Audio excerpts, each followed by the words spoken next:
Hello everyone, my name is Vikram Mukherjee and I'm so happy to be joined with Hriday Buddhev.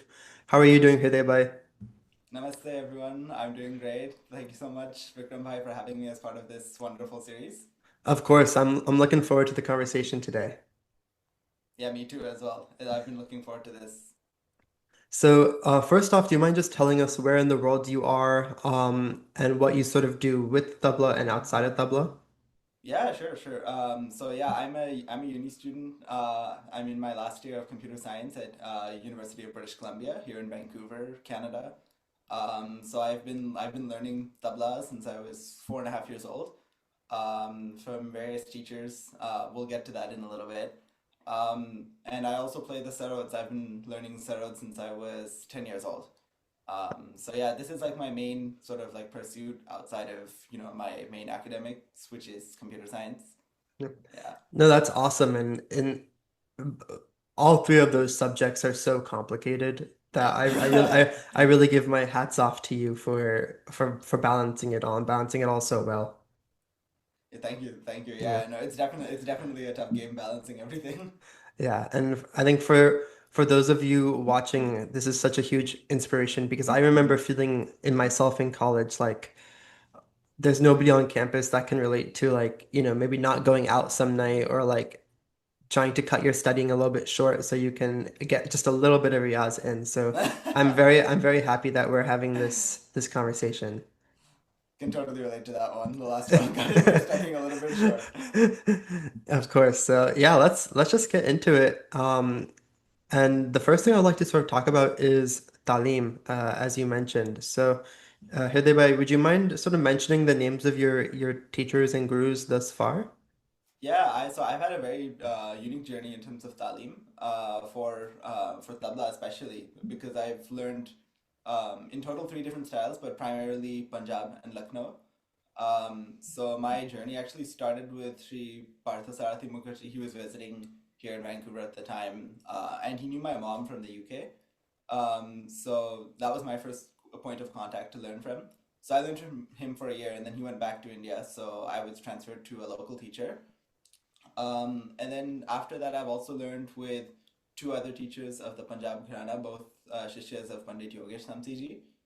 And then in the last 2.5 years, I went to Pandit Swapan Chaudhary ji because I wanted to learn Lucknow Gharana specifically.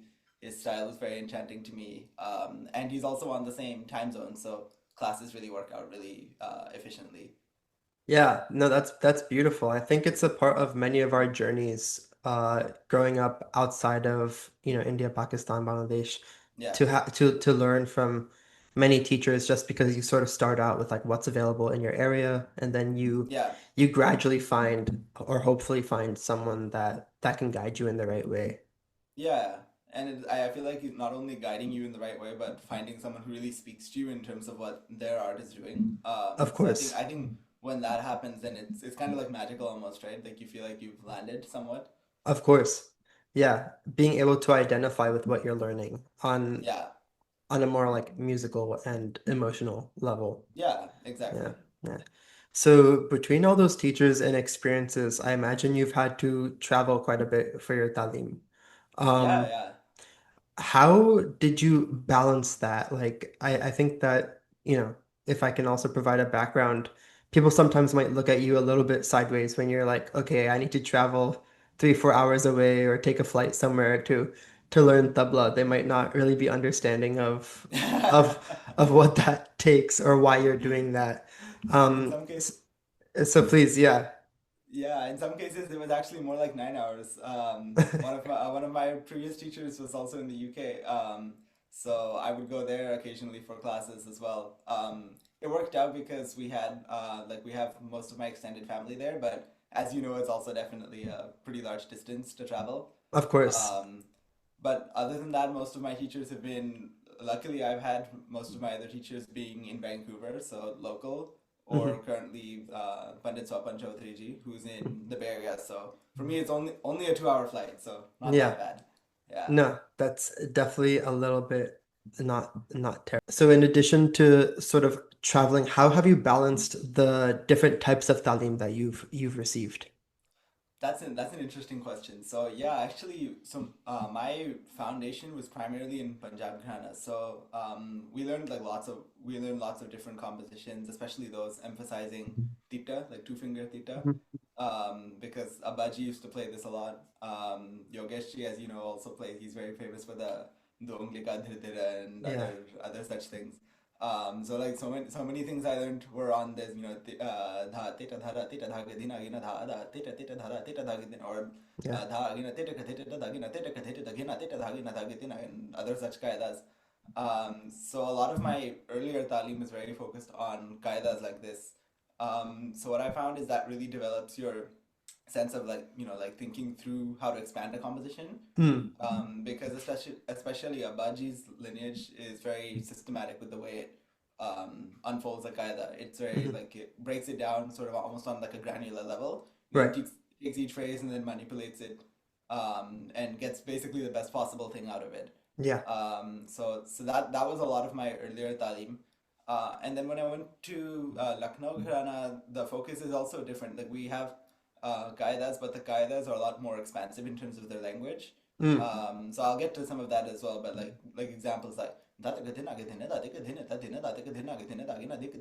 when I this was one of the first qaidas I learned from Guruji, and yeah, when I man. learned this, I was like, this is a really interesting phrase. So like Mm, I've never heard this in Kaidas before except from him. mm, Um, and the entire combination of phrases and the thought process behind expanding, like the Vistar was also different. yeah. There'd be some addition of, like Rela phrases, and etc. etc. Um, so I found that quite unique. The second was also the the emphasis on guts. So I Mm, mean, I'm sure you also know about this as well, but in Lucknow Gharana, like guts are a huge subject, yeah. and at least half of every class will probably be spent on guts, any Right. different traditional composition. So this is very refreshing for me. They're almost like poetry in a sense. It's like it's not they don't always have like a super flashy ending or something like this, but um, they're really interesting to learn, and they exercise different parts of the hand which I'd never worked on before. No, for sure the language and the especially when you're receiving Parant by him, you Hmm. it's so animated, you know. It Yeah, not in the sense exactly. that it's like exciting and loud, but every phrase, every grouping has like a unique sort of emotion or character to it. Yeah, exactly. Yeah, there's Yeah. like all of this like sort of dynamics and up down, which is being used quite heavily in the compositions as well as Parant as well. So I hope you don't mind if I dive a little bit more deeper into this based off my own observations. Yeah. But I've recently had the opportunity of attending a workshop by Pandit Yogesh Hmm. Samsiji and also Yeah. Pandit Shrapanji as well. And I've noticed that in this time, which was about a year ago, we talk about like how as musicians sometimes we have to have a little bit of resets here and there. Yeah. Like so hearing language from both Lucknow and Punjab, despite having played tabla pretty seriously for a little bit, it Yeah. almost felt learning how to crawl again. Yeah, exactly. It took me a second to try to grab my mind around it and or rather grasp my mind around that Yeah, yeah. language. Yeah. Um, because coming from a Firukabad background, the emphasis as you explained with Lucknow and Punjab are just very different. Both Hmm. in terms of the expansion and then the actual compositions themselves. So my question to you is, was that challenging for you, sort of switching from Punjab to Lucknow? And I imagine you're still traveling back and forth, if you will, quite a bit. So would you mind talking about that? Yeah, so it was in my first few classes, it was definitely challenging. Like there were so many like sort of compositions and phrases that I just never encountered before. So I remember I'd just be like sitting on the class and trying to like frantically by hearted and everything, and then I'd have to go back and watch the class recording after like a few times and be like, okay, what was that? How was that phrase done? Yeah, And the specific nikas of it as well, like executing it properly. of Um, course. but that being said, I did find there was a lot of things that did carry over quite a lot. Like so, Hmm. some of the full hand technique from Punjab Ghana, which they do use in compositions. that Hmm. definitely helped me out a lot with Lucknow Gharana compositions because those are also full hand technique as well. Mm. So I found that definitely helped. There were but yeah, I'd say definitely it was a bit of a switch, but I mean you get used to it over time. Honestly, it took me a couple months or so. Yeah, I think it's just so interesting how the subject, especially when you reach a point where you were like finally starting to feel comfortable, there's always Yeah, a set of talim that throws you off. yeah. It's taking you longer than it is expected. Yeah, I mean, it was definitely, as you said, a bit of a reset. It's like you feel like, okay, now I'm starting to get the hang of some stuff. I feel like, like comfortable. And then as soon as you like go to another style, it's like, oh wow, there's more. I need to like, like learn how to crawl again. Yeah. But I think once that happens, it's been a very expansive process for me as well because after that you feel like, okay, now I understand the entire scope of tabla from a much larger perspective. Yeah. Yeah. So you know what is possible if you look at it in one way, which is in Punjab Gharana Taalim, and then Hmm. also if you look at it in Lucknow Gharana Taalim, as I've been lucky to learn. Yeah. So having those two viewpoints has also been very informative for me. It's definitely a lot of perspectives that can be taken from both sides, not only the Gharana but also the great stalwarts who you have Yeah, gotten the chance to learn from. So I think yeah, that's one aspect of tabla playing that I think is very unique even within the Hindustani world as yeah, as for as a sure, as a whole. definitely. Um, I know you alluded to it earlier with the full-handed technique that is Yes, required for, obviously, Lucknow emphasizes the full hand, and the Punjab yeah, also emphasizes the full hand in a yep, different way, right? The use yes, of, inverse theta and like yeah, yeah, even yeah. the posture I've noticed is a little bit different. But are there any adjustments that you felt you've had to make in the process Okay. of talim, with your hands in specific? Oh yeah, there's actually been quite a lot. So I think the first one people often notice is like so with Guruji especially his dhira dhira is like it has like sort of an overtonal quality to it. Mm, I'll preface this by saying that I do not claim to have like sort of mastered it or anything because uh, of how Guruji plays it and the heights he has taken it to. yeah. So I will just share whatever I've learned.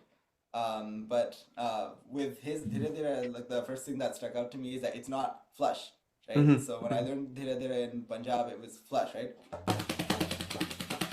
And Yeah. his is more like so you see there's like that Yeah. overtone, Getting right? the air from both sides. Yeah. Exactly, yeah. So the air comes in like this way from the hand because you like kind of cup it a little bit. Yeah. So that was really odd for me because I'm like, okay, well this like at first feels like there's like less weight, but over time it's like the sort of emphasis coming on the second hira dhira and the sort of tonal quality that comes out of it. That was really cool for me. It's like it makes it sound a lot more fluid and like musical as well, especially when you're playing like Hriday and all of this sort of stuff.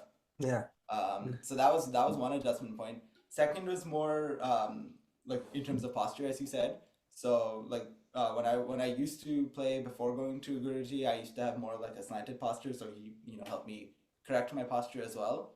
Like arms, like upright like this, equal sort of like emphasis from both sides. Uh-huh. And also how to like because then that way your upper back is engaged as well. Yeah. Yeah. And I find that tends to be quite helpful for like a Hmm. lot of phrases and to get the power required. Yeah. Um, so like for example, like phrases like this, they need some power to it, right? So Right. Right. having that posture corrected definitely made not only it easier to get the power, but it just made it less strenuous to play as well, right? Yeah. Um, I think it's a common misconception when it comes to tabla that, it only has to do with like the strength or it only has to do with like your fingers. yeah, But exactly.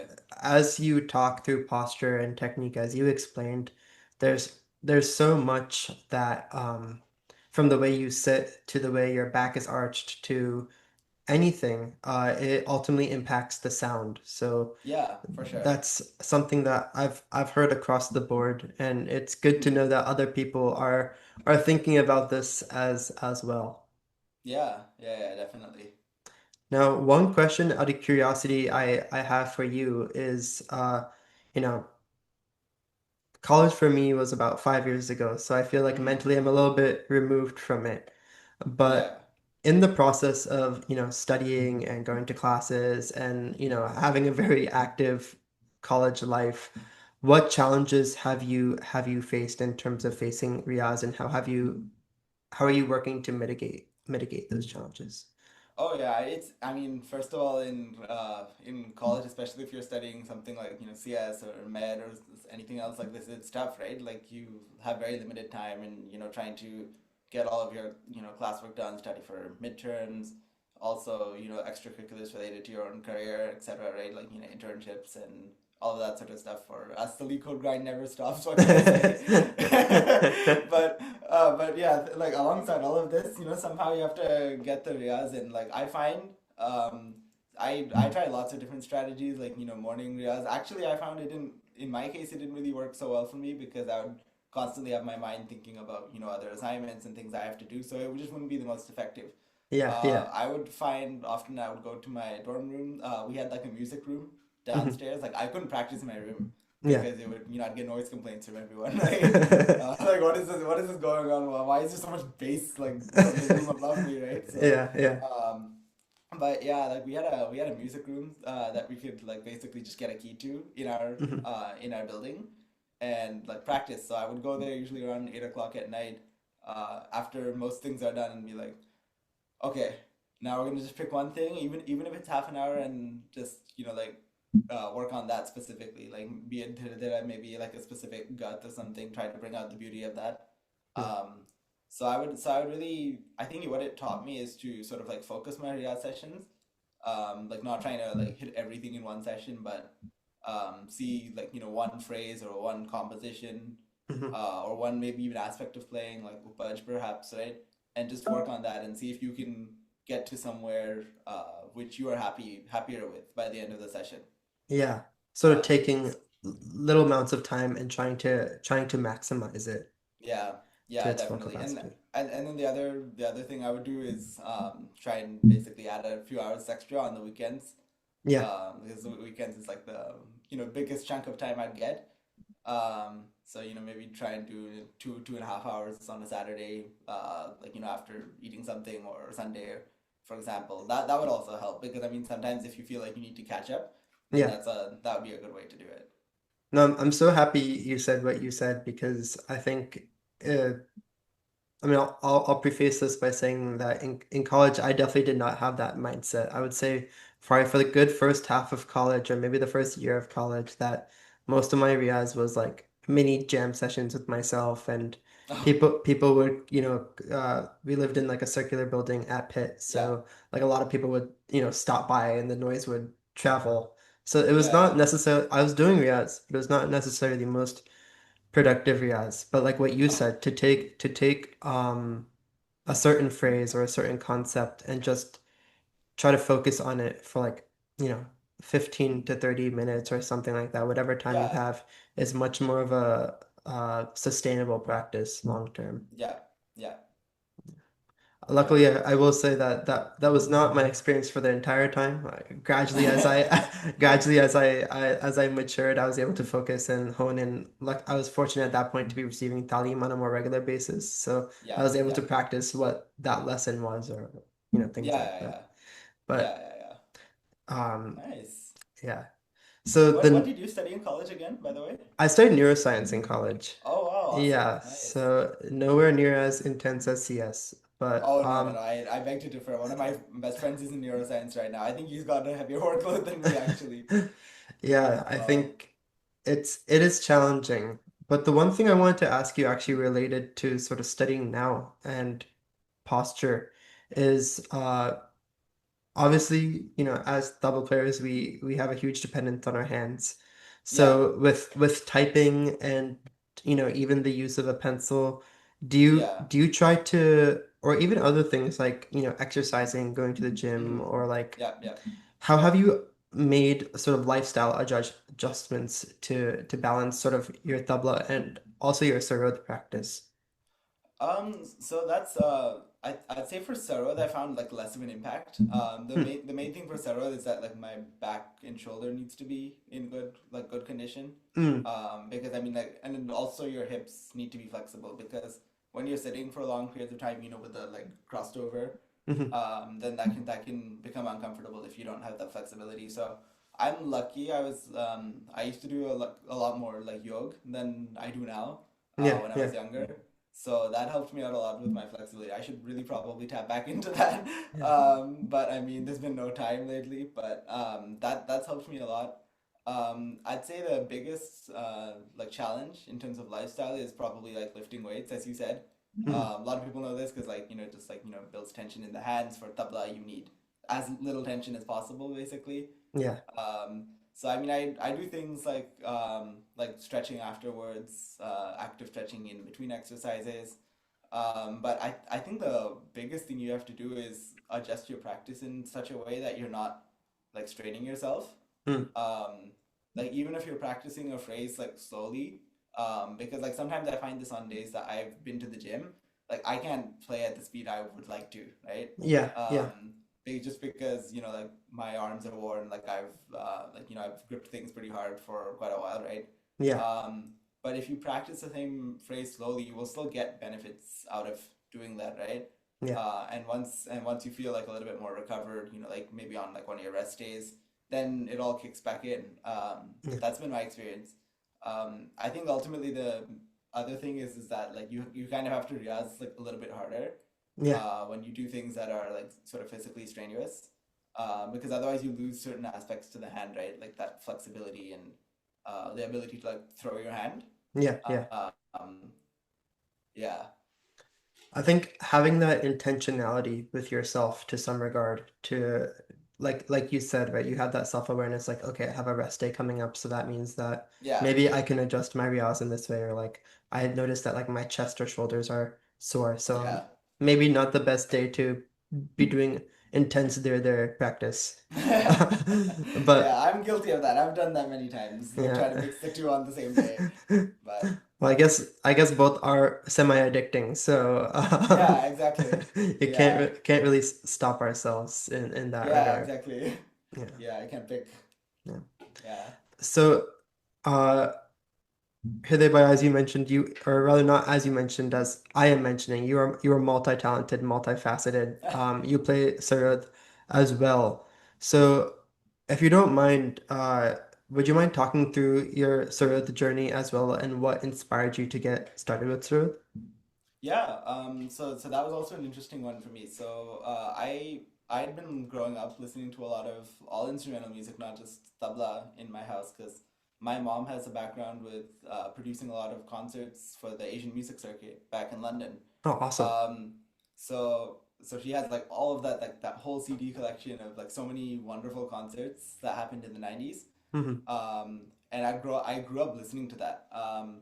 So when I heard Ustad Ali Akbar Khan Sahab sometime around I think 8 or 9 years old, it was so moving. Like the minute his Sarod came on, like I was just like so calm. Like I didn't want to do anything else. I would Yeah. just sit there and like quietly listen. Um, and then I also I actually tried to like replay some of the stuff on like this like toy guitar we had. Oh, wow. And then my parents got wind of it, so they're like, okay, yeah, like they asked me, would you like to learn? And I'm like, yeah, absolutely. So then they got me my first sarod, and I started my Taalim at the age of 10. Uh, my first teacher was actually he was a Sanskrit lecturer at UBC who also learned from Ustad Ali Akbar Khan Sahib. His name was Dr. Thomas Hunter. Hmm. Um, so I learned from him for a couple of years before he moved back to Bali. And then he recommended me to go to my current guru, Ustad Alam Khan. So that's how my talim has been. And unlike from my tabla talim, I've actually only ever studied my Gharana Hmm. in the style of Ustad Ali Akbar Khan Sahib, because both of my teachers have been that same style. No, that's wonderful and hats off to you. Uh, what steps or did my first question actually is, did you start with tabla first or sarod first? I started with tabla first. I was like 4.5. And then Sarod came later. I was like, it was just out of listening. So that was about like 9 or 10 years old, something like that. did one draw you to the other? I found they actually happened pretty independently because Wow. with tabla I was too young to know what I was getting myself into, right? Mm. But apparently I had very sort of like rhythmic instincts. I'd be drumming all over my mom's Tupperware and whatever, Yeah. right? So my parents like, yeah, okay, he should learn tabla. And with Sarod, it was definitely like I listened and I liked the sound of it a lot. Like it was a very deep and sonora sound. Mm. So when I heard that, I was like, I felt that sort of interest to learn. But they happened independently. They started to mesh later in my journey. Like as I started to realize, like how Taalim from one can actually influence how you think about the other, and vice versa, right? Would you mind providing some insight to this, sort Yeah, of how Talim from one influences the other? And I think it's yeah, also yeah, important to mention that both, Shopanji and Alamji are, sort of longtime associates, for those of you who do not know. yeah, yeah. So I think there's a definite synergy in style, but I'll let Hriday please explain Yeah, more about this. yeah, so I mean, I think the first thing that definitely helped is that when I started to play Sarod, I found for me like relative to other people I knew who started, like my biggest challenge was not lay and Hmm. understanding of the tal and like how the compositions that we would learn fit in the tal, because I already had some understanding of that from tabla, so I didn't really think about it too much, but it definitely did pour it over a lot. So that I think that was also liberating in the sense that it would give me more scope mentally to think about, expanding the rug. And that was quite helpful for me. What I've also learned from the Sarod side is that so like as I started to play more Sarod and play with other tabla players, it would really inform what my aesthetics are on tabla accompaniment. Hmm. So sometimes like I would be thinking that as a Sarod player, like okay, this is what I would like if someone is accompanying me. Hmm. Like maybe the solo that's taken in like a Vilambit section after I've played some alap or like sort of like Vilambit Layakari lines, then that should match that, right? It should be in line with it. Or if I'm playing like bold patterns, how should the solo match? Like what is an appropriate choice of material?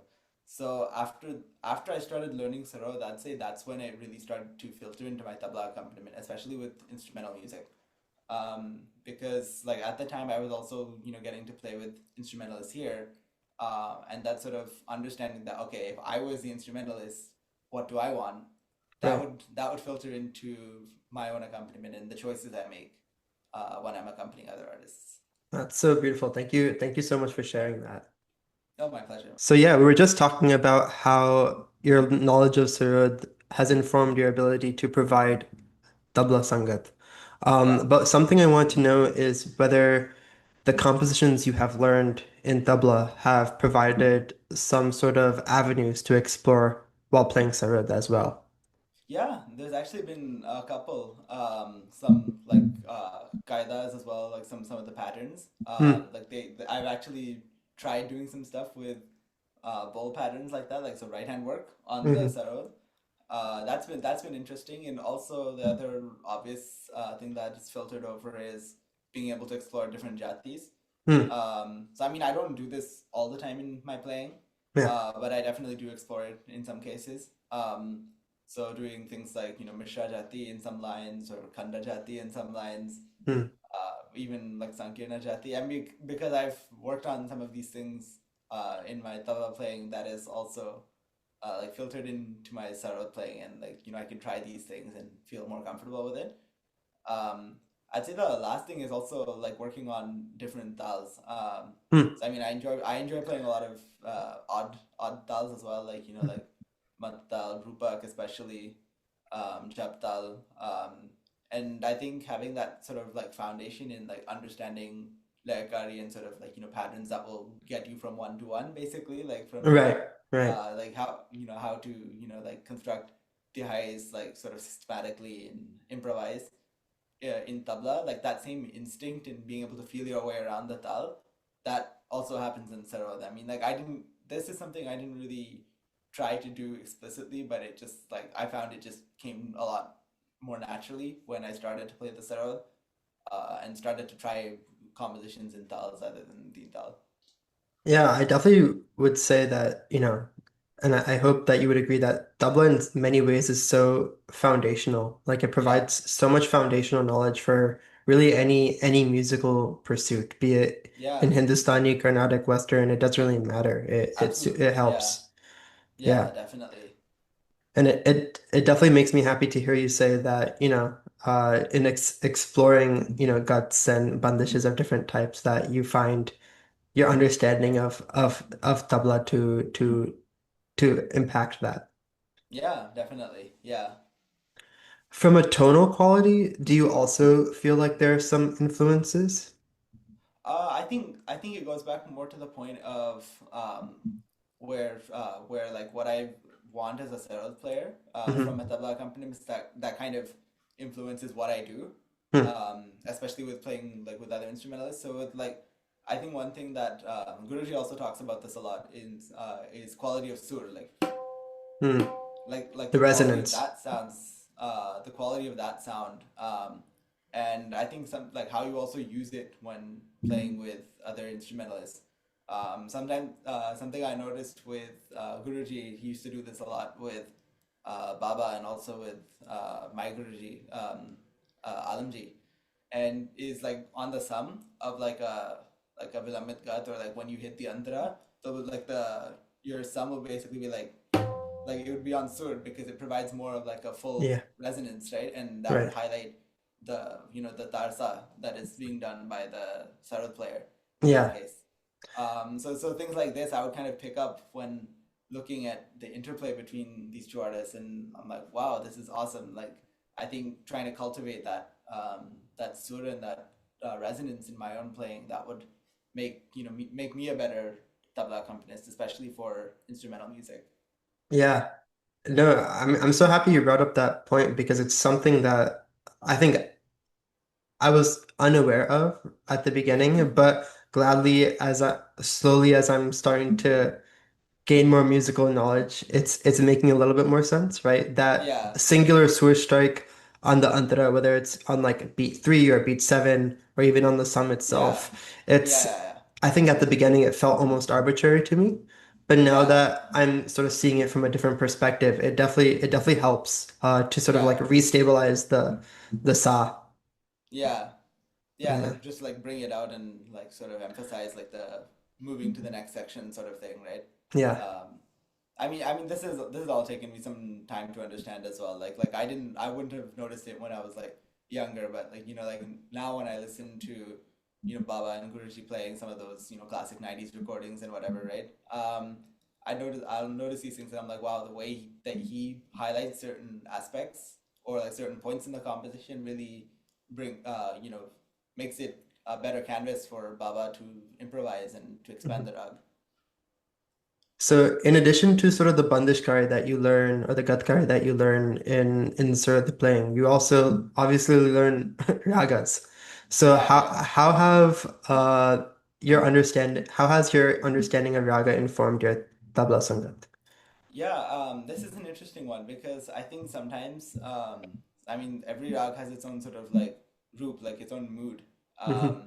So sometimes when you know that the rag is like a more like a serious rag, maybe like I don't know, let's say that they're playing like Darbari Kannada or they're playing like Mara, maybe that can also influence what you do with your solos. You might keep it a little bit more somber, less playful. I've seen this again from Guruji and also Baba when they're playing like when he would play in accompaniment to a Baba playing like Darbari Kannada, he would keep it pretty somber and like Yeah. very dignified in what he's doing.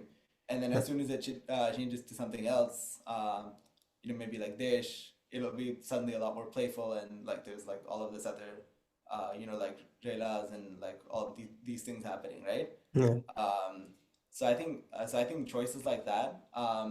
Second, also knowing the more important thing is knowing what the structure of improvisation is, right? So at least from my perspective as a Sarod player, it's the focus is always on expanding the rag through alab movements first in the gut, then you hit the antara, you show the antara, then you come back down, then you start doing layakari, right? Hmm. So Hmm. until then, like so as a tabla player now I know that okay, I'm gonna keep it pretty minimal and focus on the quality of the teka, Hmm. the quality of the baya, like producing a nice balanced sound, Hmm.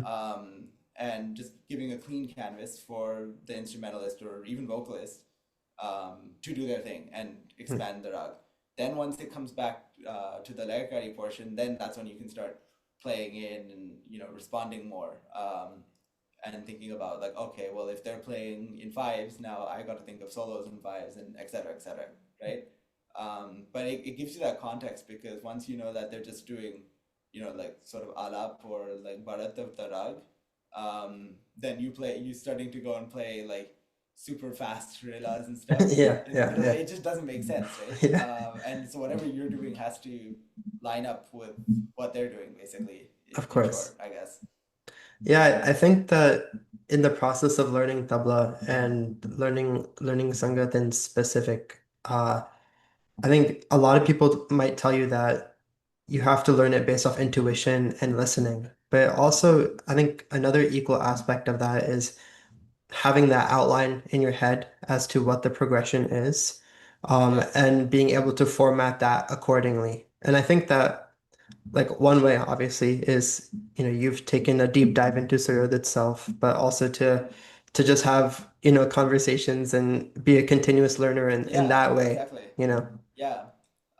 Yeah, I'm also fortunate, like not only from my own experience as like, learning Sarod, but also getting to interact with many prominent like, vocalists especially, that I've got to understand, some things about what their sort of process is, what their format is, how they like to like which parts of the composition they like to expand and focus on. Like, some vocalists have like a bias for doing layakari and whatever, right?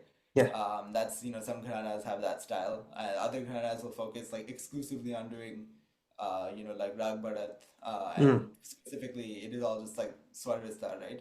Hmm. So there's a very little aspect of like Kari at all, right? And so for me, it's important to know all of this because then when I play with different people, I have that understanding that okay, like with certain people you could play in a lot. You have that scope to kind of like do satsangat almost, right? Yeah. Like play with them, and then other people you just have to keep a clean teka because what they're doing is so free on the canvas that you can't really fit it into the box of layakari, right? Yeah, yeah. Sort of knowing when to stay dormant versus when to be able to be a little bit more interactive. Yeah, I actually I saw there was a talk from Yogesh Samseji on this, and I think it was with First Edition Arts, and Mm. like they visited him in his like studio or something, Huh. and he was talking about like the three sort of like cardinal decisions Mm. on like how to accompany, and he was like what to play, when to play, and then how much to play. And Yeah. when I heard that, I heard this a few years back, but it was like that was so interesting for me as well because like basically everything you do as a tabla accompanist, be it with vocal, instrumental, dance, even anything, right? Yeah. Comes down to that, right? Yeah. Yeah. Yeah. Like knowing when to pull back, knowing when to go all in, Yeah. what to play, the choice of material. And I think having that sort of talim from both gharanas also has helped me have like a wider canvas to choose from when I'm doing that. Yeah. It makes a job from the outside that seems so simple, um, show how complicated it truly is, Yeah, right? Because like as you're yeah, saying that, like I'm almost like having to catch myself breathe, right? I'm like, yeah, oh my God, it's a big responsibility to take on yeah, in terms of making those three decisions, and that's before the actual execution of any yeah, of it, right? yeah, So there's that exactly. several variables that you're balancing before Yeah, something happens. exactly. Yeah. Yeah. Now, you mentioned it, you touched on it as well, with vocal sangat. So having the perspective as a tabla player and a instrumentalist, what have you gained from that experience to provide vocal sangat as well, or what observations have you had?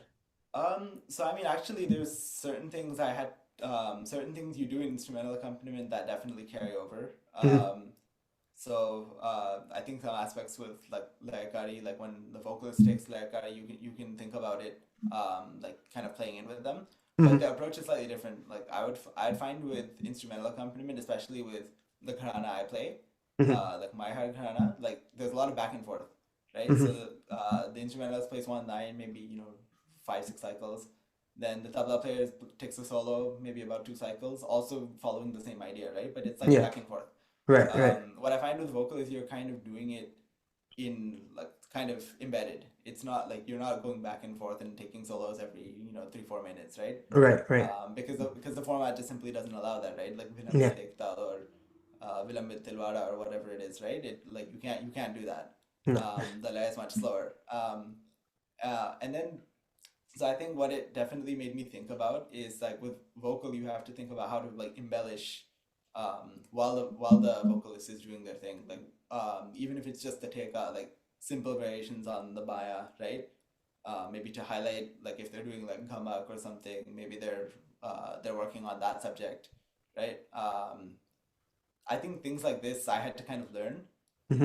as I was like doing vocal accompaniment because it was definitely new to me. Yeah. um, that being said, I think the overall emphasis on tonal quality and balance from instrumental accompaniment, like having come from that initially, that definitely helped me a lot Yeah. when playing with vocalists. And I think in sitting with vocal music in specific, it gives you a complete different lens to look at your tone. Yeah, You know, exactly. like am I hearing the like as you said, sur differently, or am I hearing the difference between na and thin? Things Yeah, like that, you know. It, yeah. it, it definitely helps. Yeah, I think the one thing that's definitely like I actually found it also worked in the reverse direction for me, like with Hmm. accompanying vocal, that has improved other aspects of my playing with solo and instrumental, to be honest.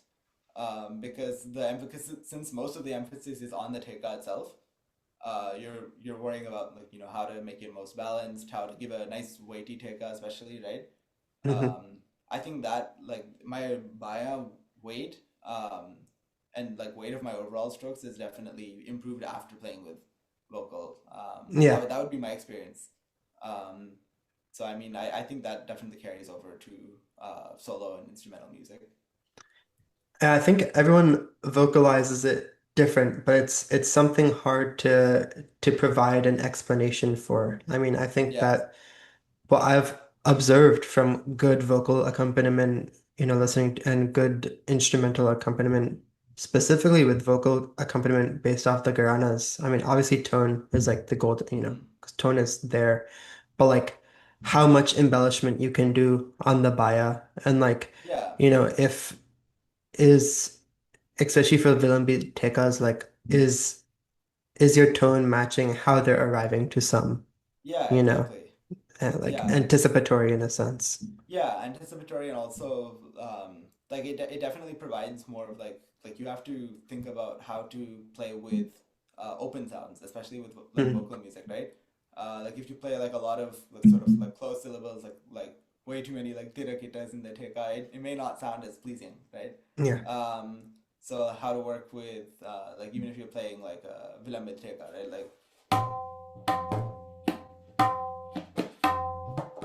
Like just like sort of like Mm. simple Yeah. variations like this. It can sound very musical if you do it correctly, right? And it Right. comes in the right places. Yeah. So I think developing that sort of like just way to feel with what the vocalist is doing, and then when you become a part of their journey, I think that's where it becomes a lot of fun. I want to actually circle back, if you don't mind, Hriday, to Yep. talk about tabla compositions in Yes. specific.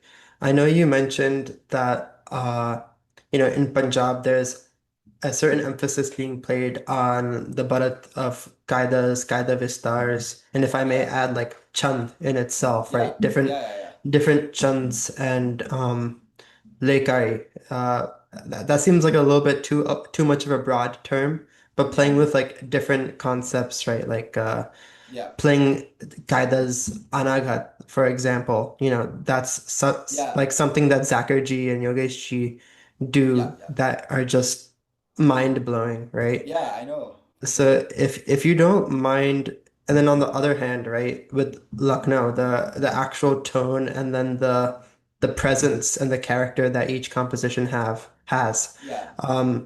Would you mind sort of do any compositions come to your head from any of the styles that you've worked on? And Yeah, would you mind also explaining what the specialty of that composition is in your eyes or from your viewpoint? yeah. So I actually what I found interesting in Lucknow is that the like Layakari does happen, Hmm.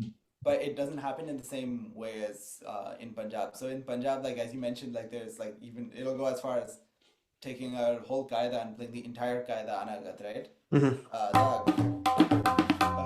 da,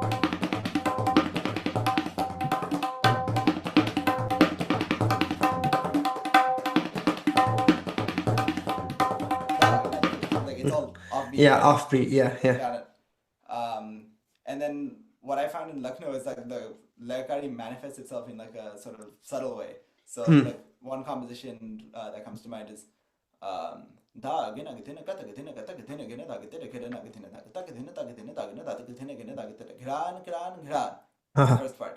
Then Yeah, yeah. da dhinda ga tita dhina gita da da da dhina gita da da da dhina gita da da gina githina kata then Yeah. khali part. So it's like almost every two, three beats, the chand or the pattern Yeah, changes in such a drastic way. yeah, exactly. Like you get Yeah, so much happening in one composition, yeah, which I find, but the theme is maintained, right? Like there's two parts of the composition, both parts are anagat, right? They both end yeah. in that same way. Yeah. That's an interesting composition for me, definitely. And then also in terms of like fixed compositions, right? In terms of tukras or chakradaras, moras, Yeah. any differences you see between the two, or any challenges you have faced in trying to grasp your head around both sides of the coin? I'd say sometimes with Lucknow you get like a lot of pakawaj Hmm. bol in the compositions. So you don't only get chakradars, but you also get chakradar parans and other compositions, right? Right, right. So like another example is like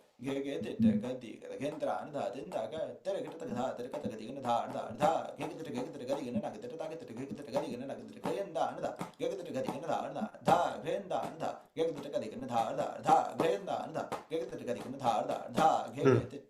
so like three times. Like Yeah, I when I learned this, I was like, wow, this is like full pakawaj, right? yeah, yeah, Um, yeah. but like he plays it on he taught it to us on tabla in like such a way that like you can play it with tabla or pakawaj technique, Right, right. but you can still bring out the beauty and the strength of the composition. Um, like especially the sort of like Chakradhar Paran Hmm. version to me and like Gat Tukra and compositions like this, these were new to me.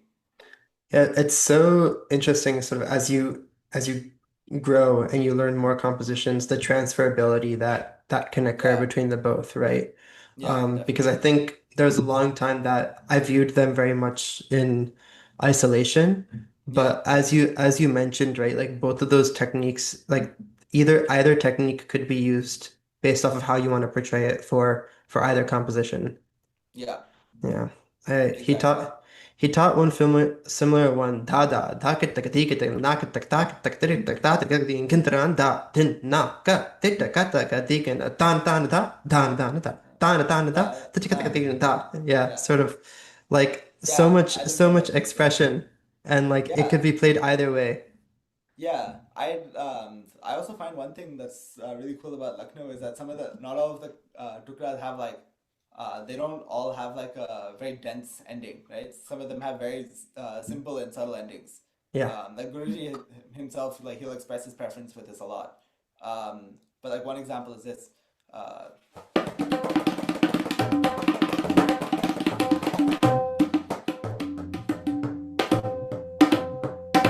Hmm. like something simple like this, right? Yeah, yeah. I mean, the first one, like there's so much happening in the first part, like, and then the second part is so simple. Yeah. Um, and the other interesting thing that's happening in the eye of this composition is it doesn't come exactly on the same meter as the previous part. Hmm. You kind of have to squish it a little bit to make it work. Yeah. Yeah.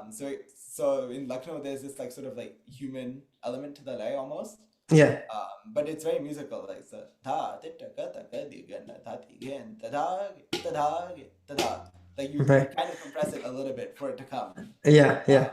But it happens in a very aesthetic and musical way, where it needs to, basically.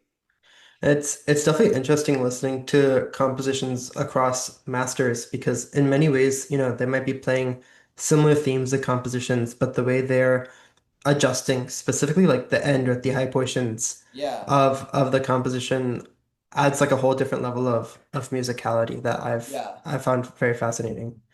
yeah, Yeah. definitely.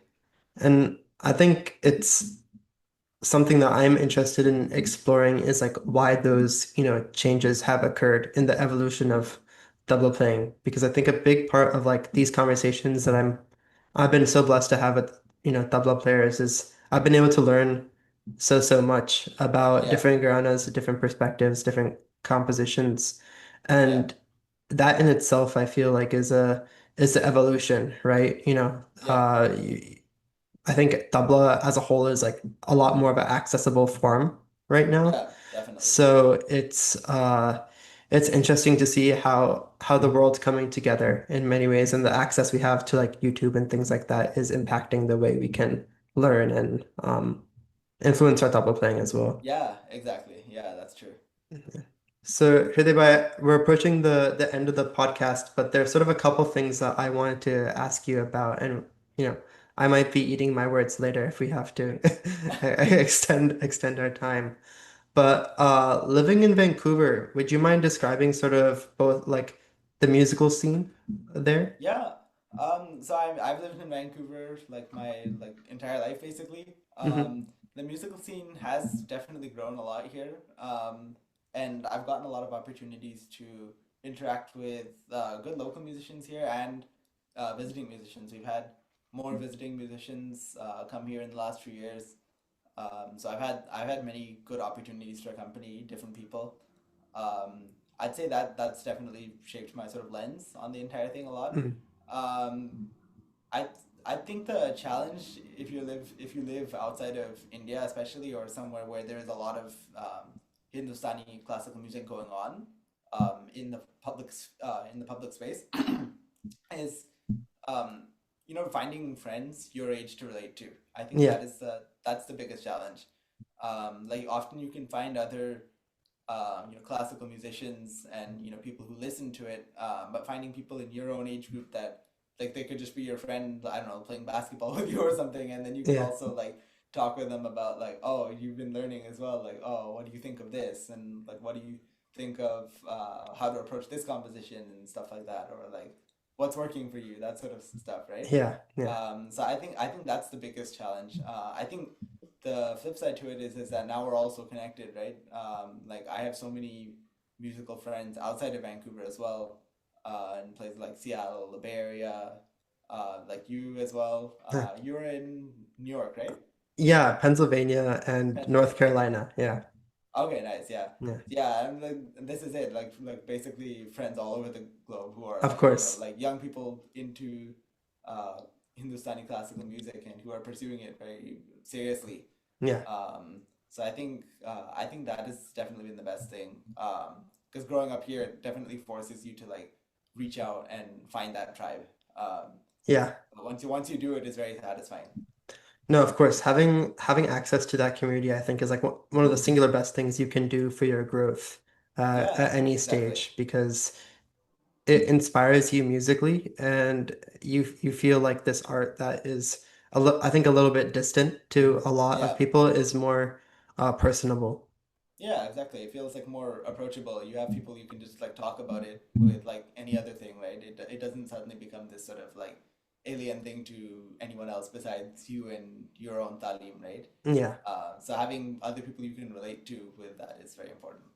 And I think there's definitely a part of that public perception where I think, Indian classical music is a little bit intimidating, like Yeah, traditionalistic, but to yeah, talk to others who have it so seemingly like easily integrated into their own life, right? Like yeah, you're a college CS student, right? Like very yeah, sort of, if I can say, normal Canadian upbringing, Yeah, as same definitely. with me, growing up in the States. So Yeah, it's good to have these relationships. yeah, absolutely. Yeah. So my last and final question to you is there a singular recording that you wish you could have watched live? And what would that Oh, recording be? that's a great question. For Tabla or for Sarod? You can give me multiple recordings if you want to. Okay. There's definitely a couple. I'd say for Tabla, there's this one solo of Guruji playing Japtal, Hmm. and it's actually it's released as an album. I can't remember what the album is called, but Is Pandit it Ramesh released it the as an. Tabla Lera? It's like the album is called Tabla Lera. Is that the one? It's like I more don't. through the Japtal that he's playing. It's a mix. There's It's a Malayalam mix. Tamil, Okay.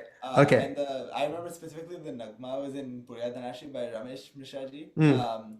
And it was released in three parts on YouTube. I wish I could have seen that recording live. The sound was so impeccable, Yeah. um, and like I think that balance in the recording and the selection of compositions, many different guts. There's like a couple of guts in like Mirsha Jati and Japtal, which is pretty Hmm. cool. Yeah. I would have definitely wanted to see that live. Like if it sounded that good just on my laptop, like I think sometimes you have this like amplified effect when you sit in person in a Yeah. concert. It just sounds like 10 times better, right? Yeah. Yeah. So I think that would be one recording I would want to hear. Now, listening to Um, something acoustically definitely it stays with you for a while. And I think a part of it yeah, is that like it's not so easily referenced, right? You have to yeah, look back yeah, into your own brain and own memories to try to be like, oh wait, yeah, what did he play? Like yeah. And what did I make of it? How did it impact me, right? exactly.